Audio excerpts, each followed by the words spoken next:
So you've decided what kind of boat you want. You've decided on if it's a cat, if it's a monohull, if it's a used boat, if it's a new boat, if it's a project boat, ex-charter boat. Whatever you decided, now is the time to start shopping. Even if the project is for next year, if it's in 2 years, 3 years, 5 years, you gotta stop. You gotta start shopping now. The reason being that whenever you're ready, in a year, 2 year, 3 years, you'll know what's worth what the prices are. You'll know if you find a deal, you'll be ready to do the deal once you're ready to spend the money, and you won't have to do as much research. And also, the research that's important right now is whenever you ask about a boat, you ask about the condition of the boat. Try to see if the person selling the boat has a survey. If he's had a survey done, well, ask for a copy of that survey. It's usually a PDF document. What's interesting is that these surveys, um, you'll get a lot of information out of there. For example, on the condition of the boat, all the defects possible. Sometimes even if it's not the same make, you'll notice stuff about boats that you will be on the lookout for. So it could be structural, could be aesthetic, could be anything. But surveys will actually teach you about used boats and what to look for. I actually have a collection of surveys in my files, in my PDF files, that I kind of refer to if we're looking for a new boat. It's all stuff that you want to be able to look at.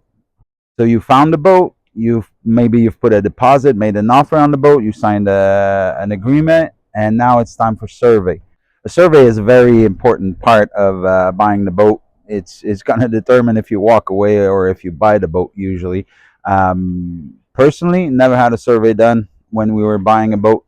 The first two boats, we got great deals on the first. Well, all of the boats were that we bought were relatively inexpensive, and the first and second one I had not much experience. So, but at the price that they were asking, even with a bad survey, I would still have taken the boats.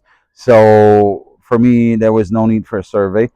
Um, and then by the third, fourth, and fifth boat, I had enough experience that I'm now very confident in doing the survey myself, basically, especially because it's all lagoons. So we've had 4 lagoons up to now, and I know them inside and out. So we never had a survey.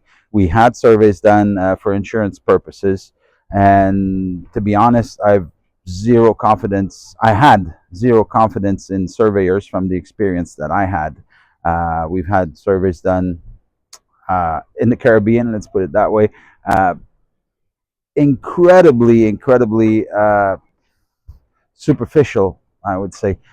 Surveyor comes and, I mean, he's showing us scratches in the gel coat or chips, scratch in the cabinets. I can see all that. That's not what I want to know. I want to know from the surveyor stuff that I cannot see for myself. That's not in the pictures.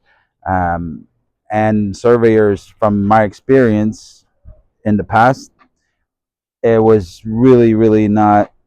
It was just not worth it. And so one day, a friend of mine asked me to be captain on a sea trial. He was selling his boat in Grenada, and he asked me to be captain on the boat for him.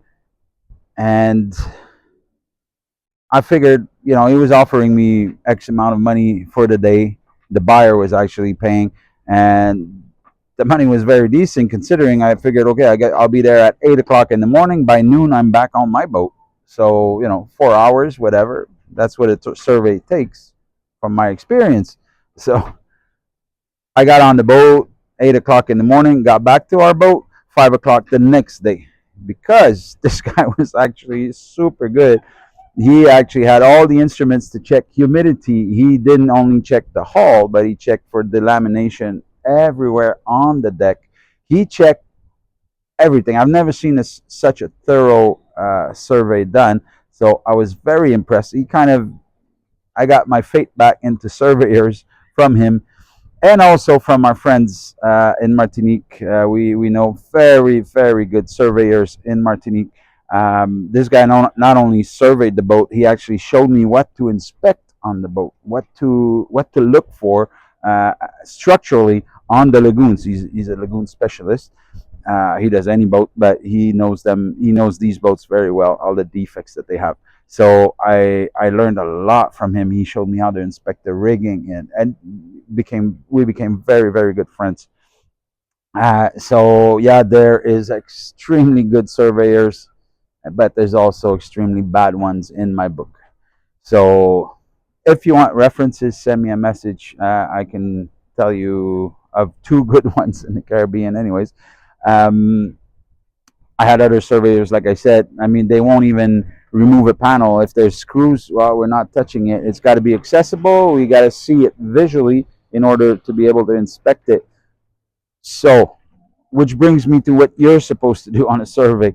You're supposed to sit in the cockpit and have a beer with the owner while the surveyor does his job. Wrong. What you're supposed to do is follow the surveyor, whatever he does. Try to ask questions. Some surveyors will say, you know what, I'm not here to answer questions, whatever. Okay, but you're paying him. You're paying him big bucks to inspect the boat. At least watch what he does. If he doesn't like questions, some don't.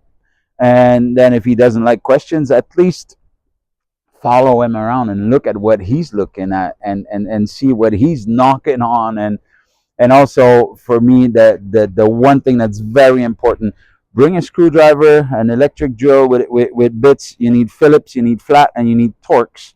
And of course, you gotta the owner has to agree to it, that you are gonna open some panels up, because sometimes the structure you can't inspect it just looking into cabinets. You got to remove an access panel that's screwed in. So you, of course, you need the owner's approval to remove those panels. And if the owner does not agree for you to open the panels, well, you should just walk away, because that means he's hiding something. There's no reason whatsoever for somebody to refuse that. One question you want to ask the surveyor before he starts the survey, before you hire him, you want to know if he's gonna what's he's gonna inspect. Try to get as much details as you can, because for example, some of them will just do visual inspection on the rigging from the deck, but they will not go up the mast. The very good one that I would recommend to anybody in the Caribbean, the one in Grenada, he does not go up the mast to inspect the rigging. He tells you to get, a rigger to go up the mast and actually inspect the rigging. My friend in Martinique, he actually goes up the mast and does the inspection himself. He's very good and qualified to do it.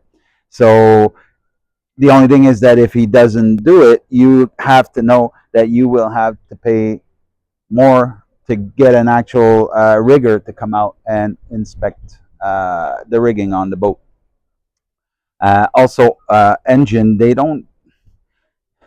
The one in Grenada was very impressive, because he was checking temperature with the heat gun at different revs, and like, it was a very thorough examination. But the one thing you can do to add to that, because for example, the first boat I had, the Fontaine Pajot Bahia, was a 2002. It had one original motor on it. One had been changed. The other one was original. It was a 3JH 4, I think, or whatever. I can't remember.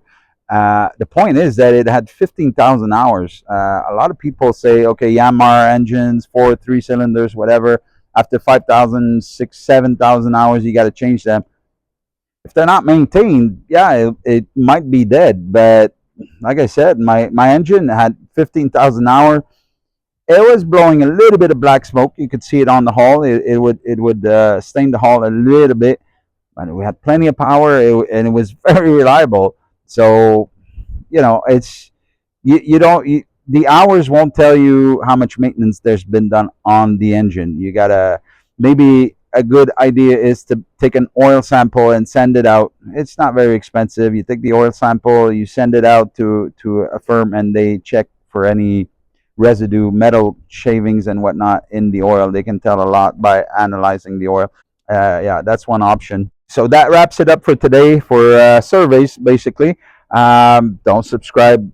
Don't subscribe. Don't forget to like and subscribe and share if you'd like to. And of course, leave a comment if there's anything that you would like us to cover in one of the next videos.